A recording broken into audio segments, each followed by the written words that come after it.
ইসলামের দ্বিতীয় নাম্বার রোকন হচ্ছে সালাত।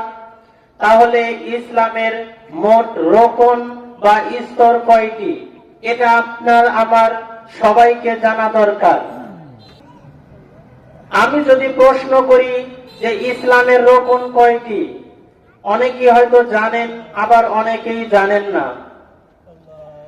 আব্দুল্লাহ ইবনে ওমর রাদিয়াল্লাহু তাআলা আনহু থেকে বর্ণিত, তিনি বলেন, রাসূল সাল্লাল্লাহু আলাইহি সাল্লাম বলেন, বুনিয়াল ইসলামু আলা খামসিন, শাহাদাতু আল্লা ইলাহা ইল্লাল্লাহ ওয়া আন্না মুহাম্মাদার রাসূলুল্লাহ ওয়া ইকামাতিস সালাত ওয়া ইতাইজ যাকাত ওয়াল হজ ওয়া সাওমি রমাদান।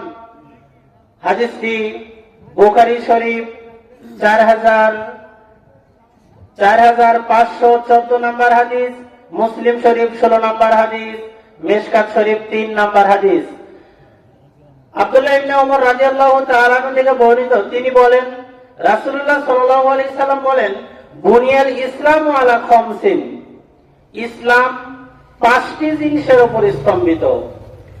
ইসলামে 5টি স্তর রয়েছে, যার 1 নম্বরে হচ্ছে শাহাদাতু আল্লা ইলাহা ইল্লাল্লাহ, আমি সাক্ষ্য দিচ্ছি আল্লাহ ছাড়া কোনো মাবুদ নাই, ওয়া আন্না মুহাম্মাদার রাসূলুল্লাহ, মুহাম্মদ সাল্লাল্লাহু আলাইহি সাল্লাম আল্লাহ তাআলার বান্দা এবং রাসূল।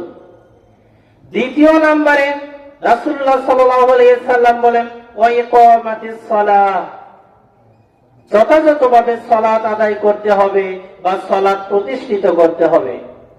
3 নম্বরে রাসূলুল্লাহ সাল্লাল্লাহু আলাইহি সাল্লাম বলেন, ওয়া ইতাইজ যাকাত, তাকে যাকাত প্রদান করতে হবে।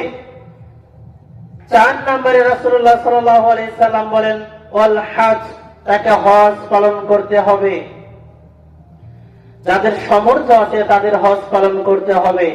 ওয়া সাওমি রমাদান, আর রমজান মাসে তাদেরকে সিয়াম পালন করতে হবে। তাহলে ইসলামের এই 5টি রোকন রয়েছে, এটা সবার জানা দরকার, সবার মনে রাখা দরকার। মনে রাখবেন, এই ইসলামের 5টি স্তর বা রোকন, এটা আপনার আমার ভিতরে যদি না থাকে, তাহলে আপনি আমি ইসলামের ভিতরে সম্পূর্ণরূপে ঢুকতে পারিনি, ইসলামের ভিতরে সম্পূর্ণরূপে আসতে পারিনি। তাই এই 5টি জিনিসকেই আপনাকে আমাকে মেনে চলতে হবে, আপনার আমার জীবনে বাস্তবায়ন করে চলতে হবে। আপনি যদি সালাত আদায়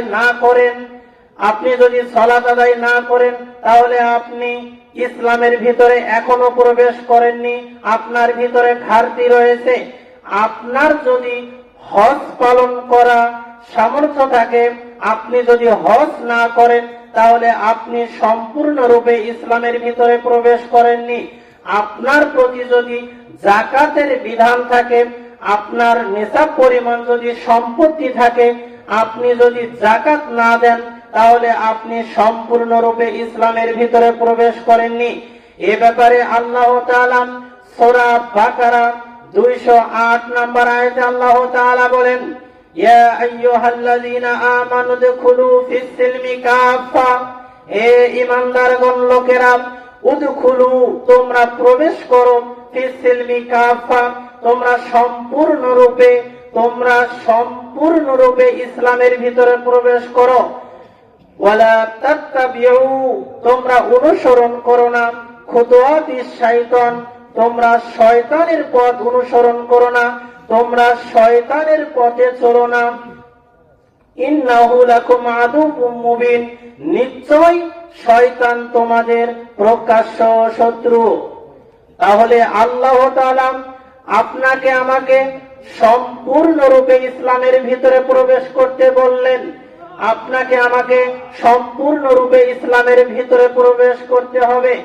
আপনি ইসলামের অল্প মানবেন, আবার নিজেকে মুসলিম হিসেবে দাবি করবেন, ইসলামের আপনার মন করা অনুযায়ী মেনে চলবেন, ইসলামের যে সঠিক নিয়ম রয়েছে সেটা না মেনে চলে আপনার আমার নিজেদের মন করা অনুযায়ী চলবেন, এটা ইসলাম সমর্থন করে না। তাহলে আপনি ইসলামের ভিতরে প্রবেশ করতে পারেননি।